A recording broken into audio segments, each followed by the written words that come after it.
તો આણંદ જિલ્લાના પેટલાદ સ્થિત એજ્યુકેશન સ્કૂલ ખાતે સંસ્કૃત સપ્તાહ મહોત્સવની ઉત્સાહભેર ઉજવણી કરવામાં આવી હતી। આ પ્રસંગે આણંદના સાંસદ મિતેશભાઈ પટેલ તથા જિલ્લા કલેક્ટર પ્રવીણ ચૌધરી વિશેષ ઉપસ્થિત રહ્યા હતા। કલેક્ટર પ્રવીણ ચૌધરીએ સંસ્કૃત ભાષામાં પ્રભાવશાળી વક્તવ્ય આપીને ઉપસ્થિત સૌને મંત્રમુગ્ધ કરી દીધા હતા। મહોત્સવ દરમિયાન શાળાના વિદ્યાર્થીઓ દ્વારા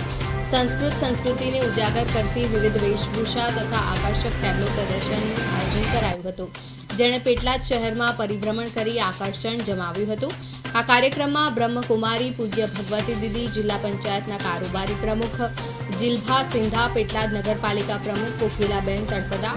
જિલ્લા વિકાસ અધિકારી દેવાહુતિ, પ્રાંત અધિકારી કિંજલબેન રબારી સહિત તાલુકાની 37થી વધુ શાળાઓના વિદ્યાર્થીઓ, શિક્ષકો અને નગરજનો હાજર હતા।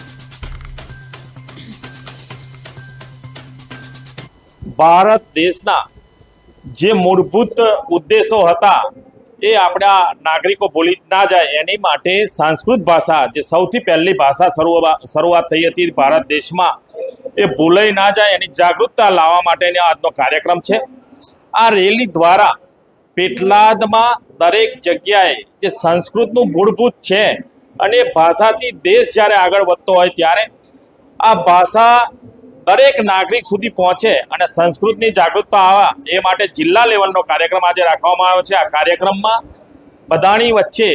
આદરણીય કલેક્ટર શ્રી પ્રવીણ ચૌધરીજી, આપણા ડીડીઓ દેવાહુતિ મેડમ અને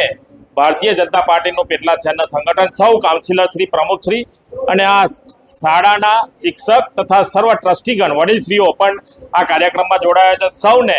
ખૂબ ખૂબ અભિનંદન આપું છું અને આભાર પણ માનું છું કે આ રીતેનો જાગૃતતા લાવવા માટેનો કાર્યક્રમ પેટલાદ મુકામથી, કે જ્યાં અહીંયા પેટલાદમાં પણ સંસ્કૃત ભાષા માટેની શાળા આવેલી છે અને ખૂબ સારી અહીંની શાળા છે, ખૂબ જૂની શાળા છે કે અહીંયાથી સંસ્કૃતમાં ભણેલા બાળકો છે આગળ જઈ અને સંસ્કૃતને વધુને વધુ ફેલાવો